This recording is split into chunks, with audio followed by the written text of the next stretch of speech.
I never thought a lazy Saturday afternoon in my quiet suburban neighborhood would end with shattered glass and a fake cop screaming about HOA violations. One second I was sipping coffee on my porch, the next I was staring at a man in a bargain bin uniform slamming a baton into my car windshield like he was auditioning for a bad reality show. His badge crooked, his SUV just a rusty truck with a magnetic sticker slapped on the door that read Community Safety Patrol, and his threat that I had exactly 48 hours before the HOA slapped a lien on my home. The neighbors froze. Some filmed. And me, I clenched my jaw, let the camera on my phone roll, and thought, congratulations, buddy, you just picked the wrong middle-aged homeowner to mess with. What happened next would expose corruption that reached straight into the HOA boardroom, and it all started with that smash. ADID. But before I dive in, drop a comment with your city and what time it is there right now. I love seeing where everyone's tuning in from. The crunch of glass still echoed in my ears as the so-called compliance officer strutted off, leaving behind a car that looked like it had been mugged and a ridiculous slip of paper tucked under my wiper. My neighbors stood frozen like deer caught in headlights. Mrs. Nguyen from across the street whispered in disbelief, "Did he just smash your car?" "Yes," I muttered, my hands trembling as I carefully lifted the citation. It was printed on cheap office paper, typed in a bold font that screamed amateur hour. The header read, Community Enforcement Division, HOA, Safety Violation. Underneath it listed vehicle improperly parked in driveway subject to lien within 48 hours. Signed Officer T. Mallory. I couldn't help but let out a laugh. It wasn't the joyful kind, it was the kind you hear when someone has finally had enough nonsense. Still, I forced myself to slow down. I'm not a hothead. My dad used to say, son, when a man's trying to trick you, don't give him fire, give him rope. And oh, was Trent Mallory about to hang himself with plenty of it. First thing I did was take pictures, the smashed windshield, the bogus ticket, the grainy photo of his badge. Then I pulled up my truck's dashcam, hoping it caught his stunt. Sure enough, there he was strutting in front of my house in his mismatched uniform, puffing his chest out like he was in some low-budget cop drama. Mrs. Nguyen came over clutching her phone. I got video too, she whispered. Her eyes darted left and right like she was about to hand over state secrets. He's been doing this on Oakwood Drive too. Scaring people. My cousin got a ticket last week. That made my blood run cold. This wasn't just me, this was a pattern. I called the non-emergency police line. Yeah, the operator side, you'll want to file a vandalism report. If he's impersonating an officer, that's a separate charge. Do you have footage? Plenty, I said, trying to keep the sarcasm out of my voice. And neighbors too. The operator promised an officer would come by in the morning. Meanwhile, I decided to play detective. I started knocking on doors. First stop, Leo Park. The tech whiz 2 houses down. If Wi-Fi signals had a mayor, Leo would have been elected. He didn't just have cameras, he had layers of cameras. Dude, he said, pulling me inside before I could even finish my story. I've been tracking that guy's SUV. He parks near the clubhouse at night. I thought it was weird, but I figured maybe HOA security. You're telling me it's fake, as Karen's smile at a yard sale, I muttered. Leo smirked and pulled up footage, Trent's beat-up SUV rolling slowly down the street, magnetic community safety logo crookedly stuck to the door. The man even had flashing lights, but they were the kind you buy at AutoZone for $19.99. The deeper I dug, the stranger it got. Mrs. Nguyen revealed that Trent never gave out official citations, just threats. He told me if I didn't cut my hedges, the HOA would fine me $500. He even waved a clipboard. But when I asked for his badge number, he yelled and walked away. Leo nodded. And it always happens before board meetings. He's softening people up. That clicked. I'd seen this trick before. Pressure, fear, intimidation, so when the HOA proposes a new fee, residents fold without a fight. And who was always at the center of these proposals, Patricia Whitmore. Our very own HOA Karen. Patricia was a master of suburban theater. Blonde bob haircut that never moved, bright pastel cardigans, and a smile so wide it made your jaw ache just looking at it. But behind that smile, pure steel. She didn't just run the HOA, she ruled it. And now it seemed she had an enforcer. I dug through old newsletters, the kind nobody ever reads, but everyone keeps stuffed in kitchen drawers. And there it was, new vendor spotlight. Patriot Community Enforcement LLC, dedicated to keeping our neighborhoods safe. Safe, if smashing windshields and threatening liens was safe, I'd hate to see what dangerous looked like. By midnight, my living room looked like a conspiracy board. Photos, copies of fake tickets, even a printout from the state business registry. Patriot Community Enforcement LLC was a registered company, all right. registered to an address that didn't exist, and the license number expired. I leaned back in my chair, rubbing my temples. This wasn't just some overzealous cousin playing dress-up. This was organized, this was sanctioned, and that meant one thing: Karen was behind it. The next morning, Officer Ramirez arrived. He was young, serious, and polite, but the moment he saw the footage, his eyebrows shot up. This guy's not law enforcement, not even close. That badge is from an online costume shop. You did the right thing, sir. Keep gathering evidence. Impersonation is a charge, but we'll need him caught in uniform again. I nodded, handing him the stack of fake citations neighbors had slipped me overnight. Don't worry, officer. If Karen and her toy cop think they can scare me into paying up, they've got another thing coming. Ramirez smiled faintly. Be careful. People like this, they escalate. But I wasn't afraid. I was furious, yes, but more than that, I was ready. Karen and Trent thought smashing my car would make me bow. They thought a slip of fake authority would make me pay. What they didn't know was that I don't scare easy. I poured another cup of coffee, looked out at the shattered glass sparkling in my driveway, and made a promise to myself. This ends with the truth exposed, or it doesn't end at all. And in the distance, I swore I could hear Karen's voice echoing across the cul-de-sac, smug and sharp as ever. Community safety comes first. Yeah, Karen, safety's coming all right. Just not the kind you ordered. The morning after Officer Ramirez left, I stood at my kitchen counter staring at a mountain of notes, screenshots, and printouts. My car was already at the shop, the glass replaced insurance fighting me about who would cover it. But the damage was more than just to my windshield. It was to the fabric of this neighborhood, and I wasn't about to let it rip further. So I did what any stubborn, middle-aged homeowner with a long memory and too much caffeine would do. I started digging. The first clue was that newsletter I dug up the night before. New vendor Spotlight Patriot Community Enforcement LLC. Cute name, except when I typed it into the state business registry, I nearly spit out my coffee. The company had been filed only 6 months ago. The headquarters address a strip mall off Route 12, where the only tenants were a vape shop and a shuttered dry cleaner. Even better, the listed phone number redirected to a prepaid cell. I scrolled down to see who signed the paperwork. That's when my lips curled into a grin. Trenton Mallory, our very own fake cop, the same guy who smashed my car and strutted around with an eBay badge. But here's the kicker. Right below his name was a registered agent, someone who accepted legal documents for the company. And that name made my blood run cold. Patricia Whitmore, Karen herself. I leaned back in my chair, staring at the ceiling. Of course, she was behind it. Trent was her cousin or nephew, depending on who you asked. He'd washed out of mall security a few years back, after getting into a shouting match with a teenager at the food court. And suddenly he was running Patriot Community Enforcement, please.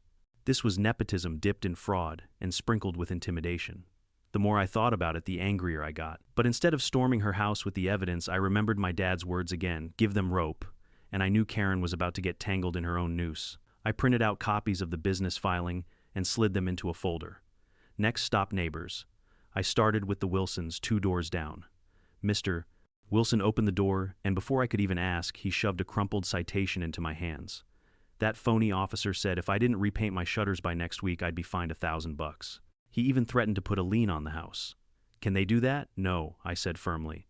Not unless the board votes, and not unless it's in the bylaws. And I'll bet you a steak dinner it's not. He sighed in relief. We were thinking about paying just to make him go away. Don't I warned? That's exactly what they want. By midday, I had a stack of fake tickets from at least 6 homes. Every one of them had the same threats, liens, fines, even court summons signed by Officer Mallory. Except none of them had official stamps, and all of them were printed on the same cheap paper. Leo, my tech-savvy neighbor, brought over a USB stick. Check this out, he said, grinning like he'd hacked the Pentagon. I set up my network to log license plates that pass my driveway. Guess whose SUV keeps circling the block before and after board meetings? He pulled up the data. Trent's plates over and over again. Always parked near the clubhouse on nights when the board voted on new fees. Coincidence? Not a chance. By now the picture was clear. Karen and her fake cop weren't just bluffing. They were running a racket. Scare the residents, smash a few windows, wave fake tickets, then swoop in at the board meeting and say, well folks, clearly we need to fund more patrols. Let's vote to raise dues. It was extortion, dressed up as community safety. And the more I pieced it together, the more disgusted I felt. But I needed something bigger, something undeniable, the kind of evidence even Karen's smug grin couldn't spin. That evening I pulled on a jacket and drove out to the strip mall listed as Patriot's headquarters. The place was deserted. The vape shop glowed neon green in the corner, but the unit for Suite 104 was locked, dusty, and empty. A faded for-lease sign still hung in the window. I pressed my face against the glass. No desks, no chairs, just an abandoned mop bucket in the corner. I chuckled bitterly. Headquarters, huh? Real professional. I took photos from every angle. Then I spotted something taped to the door, a delivery slip. Someone had tried to drop off packages from a uniform supplier 2 months ago, but nobody had signed for them. So not only was Patriot fake, it wasn't even pretending well. On the drive home, my phone buzzed. A text from Mrs. Wynn, emergency HOA meeting tomorrow night. Karen says, it's urgent. Spread the word. I could almost hear Karen's voice in my head. Urgent, urgent, urgent. Probably another staged crisis to justify a new special assessment. But this time, I was ready. I spent the rest of the night building a dossier. Business filings, neighbor testimonies, dashcam footage, and the abandoned office photos. It looked like something out of a crime show, except the villain wore pastel cardigans and drank Chardonnay at the clubhouse. At midnight, I stood by the window staring out at the cul-de-sac. It was quiet, but I knew the storm was coming. Karen thought she could buy loyalty with fear. Trent thought he could hide behind a fake badge. But the truth was simple, they'd underestimated me. And tomorrow night, when that gavel banged in the clubhouse, I was going to stand up in front of the whole neighborhood and show them exactly who had been smashing cars and shaking us down. The thought made me smile for the first time all week, because I wasn't just fixing my car anymore, I was about to fix this entire HOA. The clubhouse smelled like stale coffee and fear. Folding chairs scraped against the linoleum floor as neighbors shuffled in murmuring among themselves. Normally, HOA meetings were half-empty affairs, 10 people arguing about lawn heights and paint colors.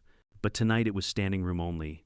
Word had spread about the fake cop, and everyone wanted answers. At the front, perched like a queen on her throne, sat Patricia Whitmore, Karen herself. She wore a pastel blue cardigan with a pearl necklace that glowed under the fluorescent lights. Her smile was wide rehearsed and fake enough to make my teeth ache. Beside her sat the board members, Mr. Dalton, timid treasurer Mrs. Granger always nodding along, and poor Frank Keller, who looked like he wanted to crawl under the table and disappear. Patricia banged the gavel. This emergency meeting is now in session. First order of business, our community safety. We've all seen the uptick in vandalism, noise, complaints, and unkempt yards. We need to authorize expanded patrols. The room buzzed. I stood near the back dossier, clutched under my arm. My heart pounded, but I wasn't nervous. No, I was hungry. Hungry for the moment her mask would crack. Karen continued, flipping through her binder. Patriot Community Enforcement has already proven effective. Our officer, she emphasized the word officer like it was holy, has been ensuring compliance and protecting our property values. Tonight, I propose a motion to double their budget and assess each household a special fee. A ripple of groans rolled through the crowd. Someone muttered, more money. Another hissed, protecting. He smashed my mailbox. I raised my hand. Patricia pretended not to see me. Typical. Excuse me, I said louder this time. Before we vote, I think everyone deserves to see some evidence. Patricia's smile faltered just for a second. Then it snapped back tighter than before. Mr. Harris, this is not the time. Oh, it's exactly the time, I cut in, stepping forward. My voice echoed in the room. Neighbors turned, eyes widening. Because your so-called officer is a fraud. And I've got the proof right here. I set the folder on the table with a dramatic thump and flipped it open. Photos slid across the polished wood, Trent smashing my windshield. The bogus citation. The expired business license. The abandoned strip mall headquarters. Gasps filled the room. Patricia's face flushed pink. This is taken out of context. That video is obviously edited. Edited really. I tapped the photo. Edited, ma'am. My dashcam doesn't know how to Photoshop. And neither does Mrs. Nguyen's phone, or Leo's driveway cameras, or half a dozen other neighbors who've been harassed by your cousin. She stiffened. Cousin? That's a baseless accusation. I held up the business filing. Is it because? Here's the registration for Patriot Community Enforcement. Signed by one, Trent Mallory, your cousin. And who's the registered agent? Why? It's none other than Patricia Whitmore. The room erupted. Voices overlapped, angry, confused, shocked. Mr. Dalton adjusted his glasses, reading the paper with trembling hands. Patricia, is this true? Karen banged the gavel furiously. Order, order, this man is spreading lies to undermine community safety. I laughed, unable to stop myself. Community safety, is that what you call smashing windshields and threatening retirees with fake liens? Because last I checked, impersonating an officer is a crime. And funding it with HOA, money. That's called fraud. Gasps again. The neighbors leaned in, hungry for more. I flipped to the next page copies of the fake citations. Here are 6 tickets issued by your officer. All printed on the same cheap paper, all threatening liens you had no authority to enforce. And every single one signed Officer T. Mallory. That's not compliance. That's extortion. Frank Keller, the quietest board member, finally spoke. His voice shook but carried across the room. Patricia, did you authorize this? Karen's jaw clenched. I was simply trying to protect property values. If some residents can't follow the rules, we need enforcement. By hiring your cousin, I shot back. By funneling HOA funds into a shell company, by lying to every single person in this room. The crowd roared in agreement. People stood waving their own tickets, demanding explanations. Patricia tried to shout them down. This is slander. We can fine him for disrupting the meeting. I stepped closer, lowering my voice so only she in the front row could hear. Go ahead, Karen. Try to fine me. But just know I've already filed a police report. Impersonation fraud, misuse of funds. The cops are watching now, and they don't take kindly to fake badges. Her eyes flickered. For the first time, the Queen looked rattled. The treasurer, Mr. Dalton, cleared his throat. I can't in good conscience vote on this assessment without investigating these claims. Karen glared daggers at him. Don't you dare turn on me, Harold. But Dalton shrank back, clutching the papers like they might burn him. Frank Keller stood, his voice stronger now. I move to table this vote until a full audit is conducted. And frankly, I think we should consider a recall election. The room exploded in applause. Neighbors cheered, stomped their feet, some even whistled. For the first time in years, the board wasn't just Karen's stage, it was everyone's. Patricia slammed the gavel again, but her authority crumbled under the noise. She shouted something about compliance sweeps and legal authority, but no one was listening. I stepped back, arms folded, watching the chaos unfold. This wasn't over, not by a long shot. Karen wasn't the type to surrender gracefully. She'd double down, maybe even get desperate. And sure enough, as people filed out shaken but energized, Karen leaned close to me, her smile gone, her voice low and venomous. You think you've won, just wait. This weekend, Officer Mallory will be back, and next time it won't just be your car. I met her glare without blinking. Then I'll be ready, and so will the cops. As I walked home under the dim streetlights, dossier tucked back under my arm, I knew the game had changed. Karen had shown her hand. She'd threatened me outright, but that was her mistake. Because I wasn't just one man anymore, I was the rallying point of a whole neighborhood that had finally opened its eyes. And come this weekend, when Trent strutted back in his knockoff uniform, he wouldn't be walking into compliance. He'd be walking straight into a trap. The night after the board meeting, I sat at my kitchen table with the dossier spread out like a general planning a battlefield. The gavel slams, the gasps, Karen's venomous whisper, they replayed in my head like a bad song on repeat. But more than anything, her final threat stuck with me. Officer Mallory will be back this weekend. Good, I thought. Let him come. Because this time he wasn't walking into my driveway. He was walking into a net. First, I called Officer Ramirez. He picked up on the second ring, his voice weary but sharp. Mr. Harris, I was expecting your call. You heard about the meeting, I asked. Half the department did. My cousin lives on your street. She told me people were chanting recall like it was a football game. He chuckled. Look, I can't promise the DA will press charges yet. But if this Mallory shows up in uniform again, on record it's impersonation of an officer. And if we can tie Whitmore to the payments, that's conspiracy. Then we'll give you everything you need, I said. Next came the neighbors. I went door to door, rallying them, not with anger but with purpose. Mrs. Wynne agreed to record from her second-floor window. The Wilsons promised to call 911 the second Mallory stepped onto my property. Leo. He was already 10 steps ahead, setting up extra cameras that could capture everything in 4 Kelvin with night vision. I even rigged a mic in your hedges, he said, grinning. Crystal clear audio. He says one word about fines, liens, or authority, and it's locked forever. Remind me never to get on your bad side, I muttered, half joking. Still, cameras and witnesses weren't enough. I needed something irrefutable, something that tied the fake citations to Mallory directly, so I bought a bottle of UV ink from the hardware store. Late that night, I crept into my driveway, heart pounding, and dabbed a faint mark on the corner of one of his bogus tickets, still tucked under the wiper. If he tried to write another, that same marker residue would show up under UV light. It would be the smoking gun proof those tickets came from his pad, his hand, his operation. The next step was paperwork. With the help of Leo's accountant cousin, I drafted a request under the state's open records law for all HOA contracts and vendor payments. We phrased it clean and polite. Please provide documentation of payments to Patriot Community Enforcement LLC, including dates, amounts, and authorizations. I copied Patricia Whitmore on the request. She didn't respond. Of course she didn't. Silence was her favorite weapon. But silence wouldn't save her this time. Meanwhile, the residents were waking up. For years, Karen had cowed them with threats, fines, liens, rules twisted until they strangled you. Now, with the mask slipping, people were furious. At the corner, I overheard two neighbors whispering, "I can't believe we let her run things this long." Another muttered, "If she used our dues for this scam, she's going down." It felt good hearing that.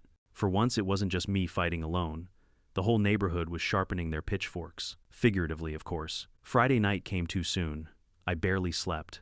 Every creak of the house, every car door outside had me peeking through the blinds. By dawn, I was wired on bad coffee and adrenaline. That afternoon, Detective Alvarez from the impersonation unit called. His voice was calm, steady, the kind of voice that had seen this before. "We'll have a cruiser parked discreetly 2 blocks down. The second Mallory makes a move, we'll move in. Do not engage him physically, Mr. Harris. Just get him to speak to act in uniform. Let us handle the rest." "Understood," I said, though part of me itched to land one punch for my shattered windshield. As the sun dipped, the neighborhood transformed into a stage. Cameras hidden, phones charged, witnesses primed. I parked my newly repaired car in the driveway, shiny and spotless like bait on a hook. On the windshield, I taped a bright yellow sign, "Property of law-abiding homeowner. Do not touch." Petty, maybe, but I wanted Trent to bristle. At 7 sharp, the rumble of his SUV echoed down the street. Heads peeked out of windows. Curtains twitched. Leo's cameras whirred quietly as they zoomed in. The SUV rolled up, magnetic community safety logo crooked on the side, red-blue lights flickering faintly from the dash. Out stepped Trent Mallory in his knockoff uniform baton, at his hip clipboard under his arm. I exhaled slowly. Showtime. He swaggered up the driveway, eyes narrowing at the sign on my car. "Mr. Harris," he barked, voice deeper than usual, like he was trying to sound official.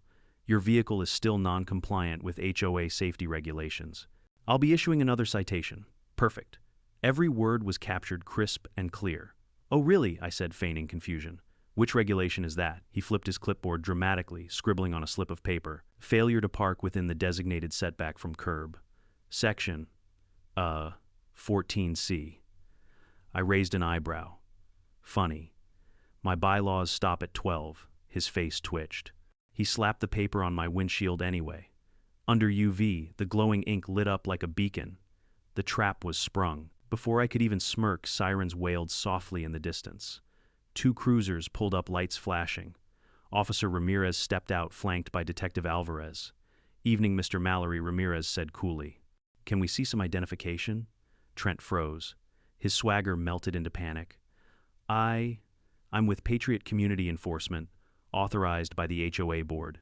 "Funny," Alvarez replied, holding up a photo from the strip mall.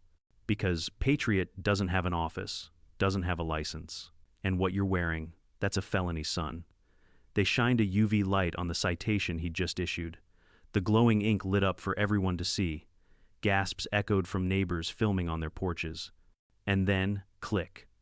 Handcuffs snapped shut around Trent's wrists. Karen wasn't there, but I knew she'd feel the tremors when the news hit. Her cousin in cuffs, her shell company exposed, and the payments.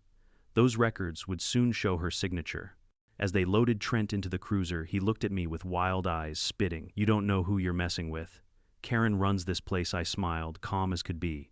Not anymore. That night, as neighbors gathered on my lawn, cheering and slapping my back, I felt something shift. For the first time, the HOA's iron grip was loosening. But deep down, I knew this wasn't the end. Karen wasn't the type to crumble quietly. If anything, this arrest would only make her more desperate. And desperate people, they're dangerous. Still, as I looked at the glowing ink under the cruiser's headlights, one thing was certain: we had her. It was just a matter of time before the queen of the HOA found herself in the same cuffs as her fake cop. The flashing red and blue lights painted the cul-de-sac like a crime scene from a television drama. Neighbors gathered in clusters, whispering, recording, some even cheering, as Trent Mallory was shoved into the back of the squad car. His face, once smug and swaggering, was now pale and sweaty, his fake badge glinting under the floodlights like a toy forgotten by a child. I stood at the edge of my driveway, arms folded, heart pounding with satisfaction. For weeks he'd strutted around pretending to be the law. Tonight, the real law had stripped him bare. But I knew this was only half the battle. The bigger fish, the one pulling the strings, wasn't in cuffs yet. Patricia Whitmore. Detective Alvarez approached me, flipping through the stack of citations we'd gathered. "You did good, Mr. Harris. This is clean. We've got impersonation, vandalism, attempted fraud, maybe even racketeering if the DA's feeling spicy." "And Karen?" I asked. My voice was calm, but my fists clenched in my pockets. Alvarez smirked. "Funny you should ask. We found something in Trent's glove compartment." He held up a folder in a clear evidence bag. Inside were bank statements checks, written from the HOA account straight to Patriot Community Enforcement LLC, each one signed by none other than Patricia Whitmore. The crowd erupted when Alvarez pulled it out, though most couldn't see the details. Word spread like wildfire. Karen was on the hook. Leo jogged over, phone in hand. "I streamed the whole thing," he said, breathless. "Already has 100 comments. People are tagging the county attorney." Mrs. Wynne clutched her chest like she might faint. "All this time, she stole from us." I nodded grimly. "Not just stole. She weaponized fear. She used us as pawns." As Trent's SUV was towed away, Karen herself finally appeared. She stormed down the street in heels too sharp for the pavement cardigan, swishing like a cape pearls bouncing on her neck. Her face was beet red, but her smile was plastered on, stretched too wide to be real. "What is the meaning of this circus?" she screeched, marching toward the cruisers. "That is my contractor. He is here under HOA authority." Alvarez raised an eyebrow. "Funny. Because your contractor is facing multiple felonies. And we have records tying your signature to unauthorized disbursements." Karen's smile faltered. Just a flicker. But I saw it. "That's ridiculous," she snapped. "This is a vendetta. Mr. Harris has been harassing me for months." I stepped forward, holding up my phone. "Actually, it's you who's been harassing us. I've got recordings, videos, testimony, and now we have your checks." Neighbors shouted over each other. "I got a fake ticket. She threatened me with a lien. She told me to pay cash to make it go away." Karen spun in place, overwhelmed by the noise. For once, the queen had lost her stage control. Alvarez didn't miss a beat. He pulled out a folded paper from his jacket. "Mrs. Whitmore, this is a warrant to seize HOA records, including financial statements, board communications, and contracts with Patriot Community Enforcement." Karen's jaw dropped. "You can't." "Oh, we can," Alvarez replied smoothly. "And we will." The next hour was pandemonium.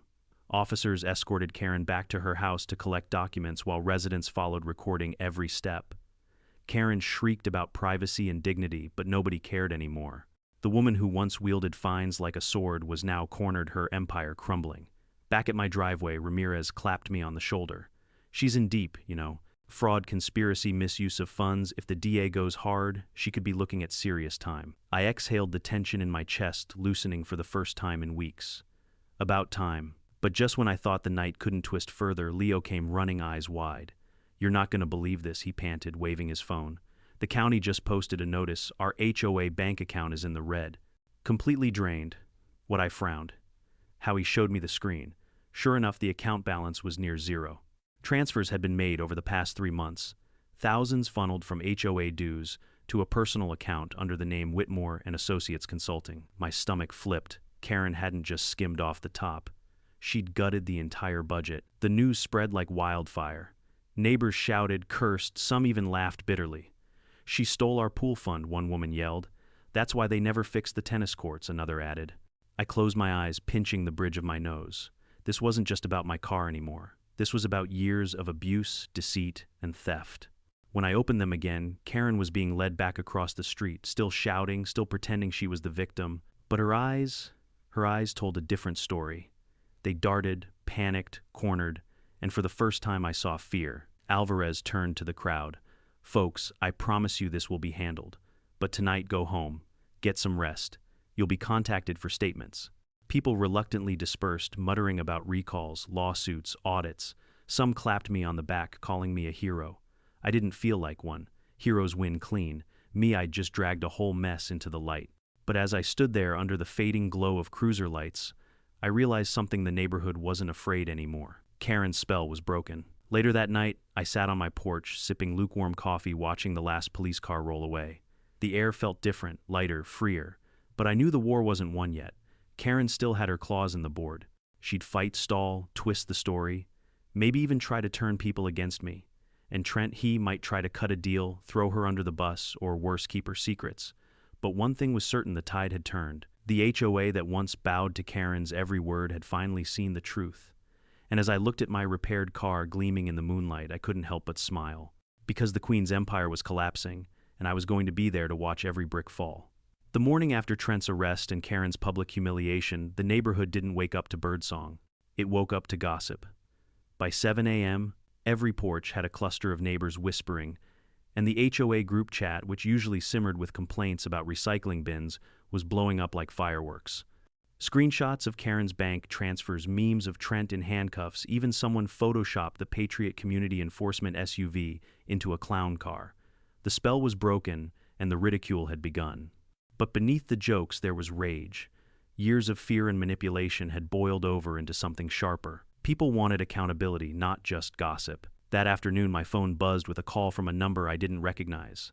"This is Attorney Wells," a clipped voice said. "Several of your neighbors reached out. We're looking into a civil action against Patricia Whitmore and the HOA board for fraud, misuse of funds, and emotional distress.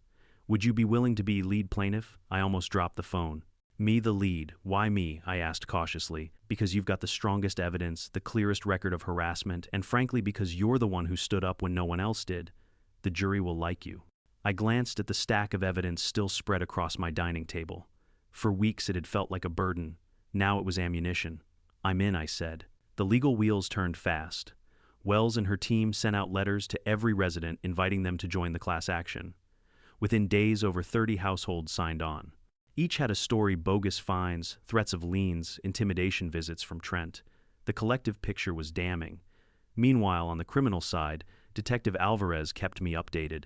The DA is charging Mallory with impersonation of an officer, destruction of property, and attempted fraud. And Whitmore, she's looking at conspiracy and embezzlement.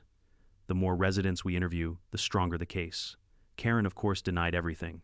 She sent out a glossy letter to the entire neighborhood claiming she was the victim of a smear campaign led by a disgruntled homeowner. She even painted Trent as a misguided volunteer. The letter ended with her signature flourish: "Community safety is my only priority." The neighbors laughed so hard the letter became kindling for weekend barbecues. But not everything was funny. Insurance companies started circling like vultures. My windshield claim was finally settled, but others weren't so lucky. Mrs.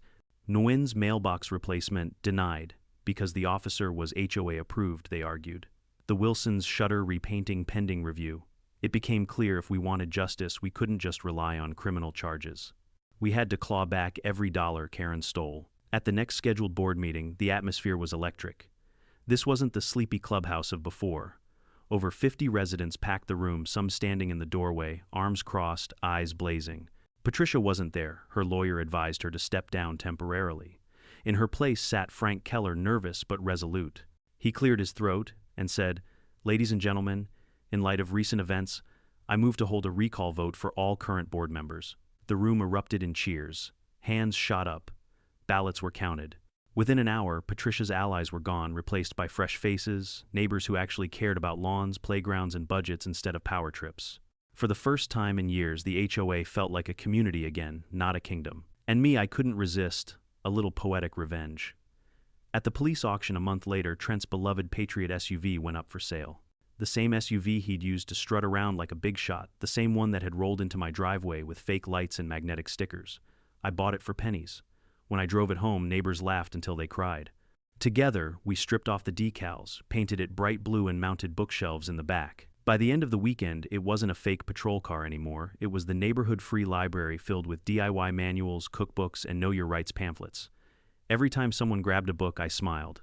Trent's intimidation machine had become a symbol of empowerment. Meanwhile, the civil suit gained steam. Depositions revealed that Karen had funneled tens of thousands into shell accounts, justifying them as community safety initiatives. She even billed the HOA for her cousin's uniform expenses, receipts that turned out to be from a Halloween costume shop. The judge's face during that hearing was priceless, somewhere between disbelief and barely concealed laughter. By the time the case reached settlement talks, Karen's lawyer was sweating bullets.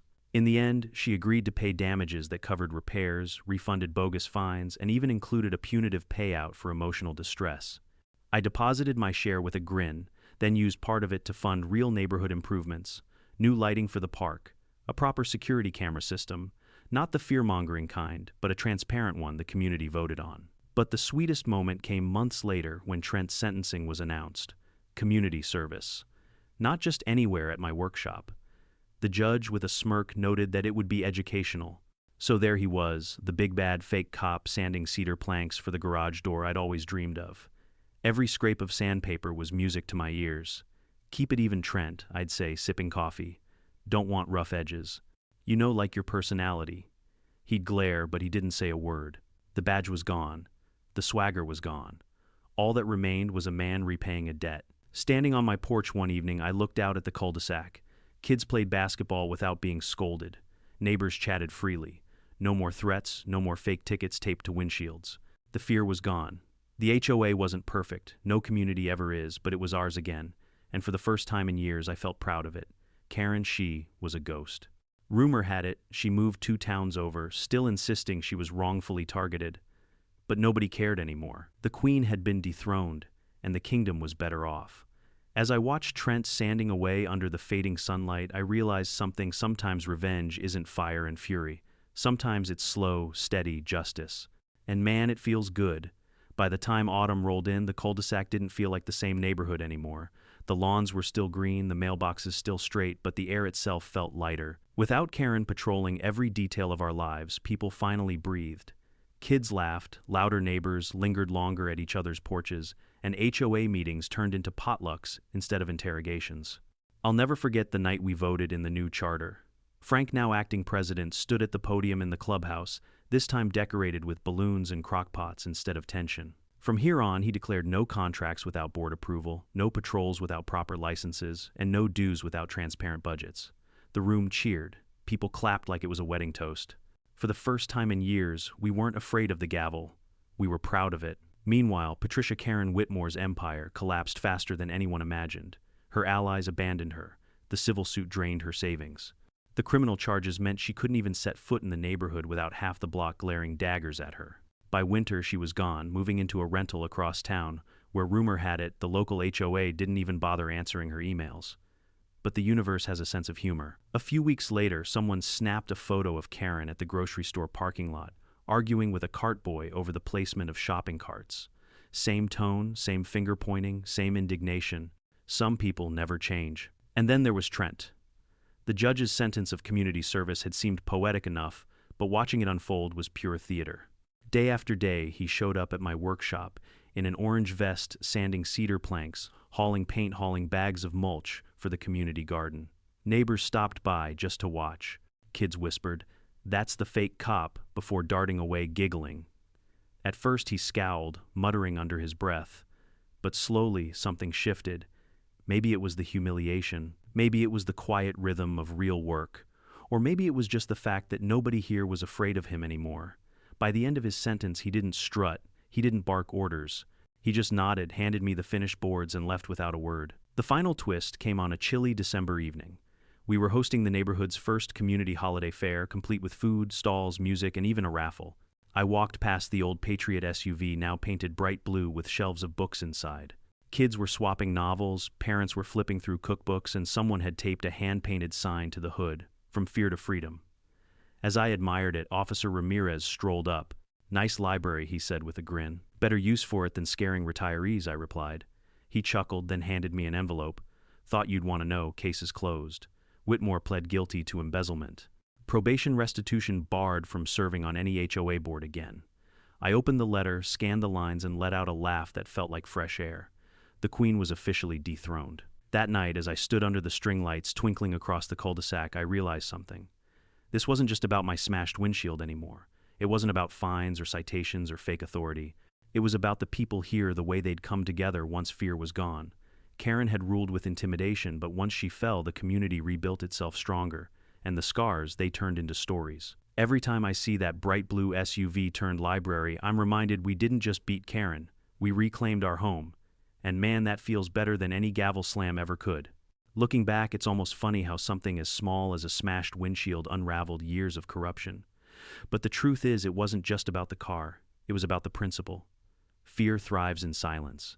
Karen and Trent counted on us being too intimidated, too divided to stand up. But the moment we came together, sharing evidence, supporting each other, refusing to be bullied, their whole scheme collapsed like a house of cards. And that's the lesson I want you to take away. Real strength isn't in yelling the loudest or swinging a fake badge. It's in unity. It's in neighbors looking out for each other, standing shoulder to shoulder against intimidation. No matter how small you think your voice is, when it joins with others, it becomes unstoppable. Life will always have its Karens, people who abuse power, bend rules, and thrive on fear. But when you face them with patience, persistence, and a community at your back, you don't just survive, you win. And sometimes you even get to turn their weapons into libraries. So tell me, have you ever faced someone who tried to bully you with fake authority? Drop your story in the comments, I'd love to hear it. And if you enjoyed this saga, hit that subscribe button so you don't miss the next twist. Because around here, one thing's certain, the HOA drama never sleeps.